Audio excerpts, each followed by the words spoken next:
This story requires many details, but it is unexplainable, creepy, and 100% true. I also do have video evidence. When I was about 8 years old, I was taking my dog for a walk through the neighborhood with my mom. It was maybe 11 p.m. We lived next to a swampy and wooded area on the edge of our neighborhood in Lansing, Michigan. I remember it being very silent and slightly windy. From down in the swamp, we heard somebody whistling at us. It sounded sort of like a bird, but each whistle was different enough where the lack of consistency made it almost human-like. The whistle sounded higher than lower. I can't really describe it. My mom had a concerned and slightly terrified look on her face though, and grabbed my hand and said that we should go inside quickly. I didn't understand because I was too young, but seeing my mom freak out made me freak out too. After a while though, I kind of forgot about it. 2 years later, I was taking my dog out again, late at night. There was a large bush that could easily obscure a person behind it just next to the front door. As I was finishing the walk, the whistling noise started again.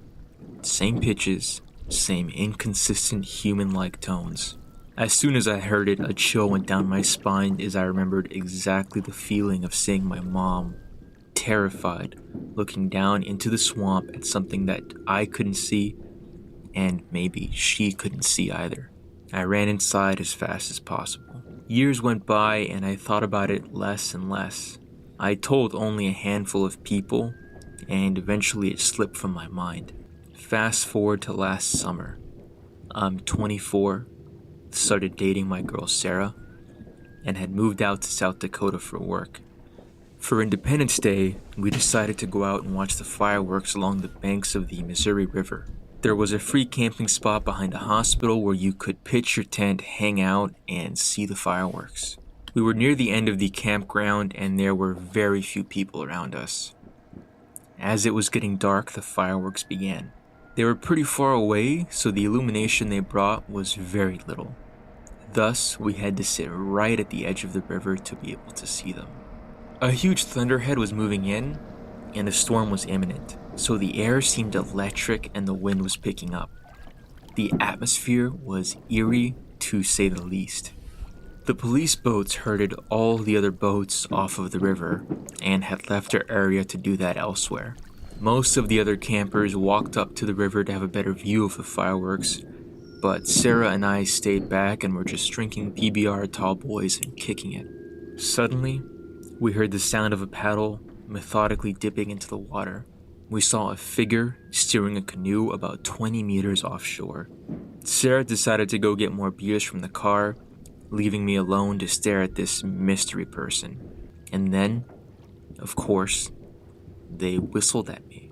My entire body was frozen and covered in goosebumps because it was the exact same whistler from my childhood more than a decade earlier. I looked at the figure, but it was much too dark to discern who it could be.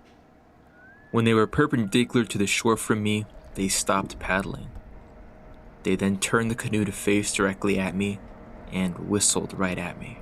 I was so frightened I stood up and shouted at them, "Who are you?" They didn't say anything, just whistled a couple more times, turned the canoe 180 degrees, and paddled out of sight. I'm a videographer, so I already had my camera by my side and was taking video of the fireworks at the time. As the canoe was almost out of sight, I grabbed my camera and got a shot of them whistling as they went away. That's what you're hearing now. I sometimes wonder, how did this whistling person follow me after 14 years all the way to South Dakota? Was it a coincidence?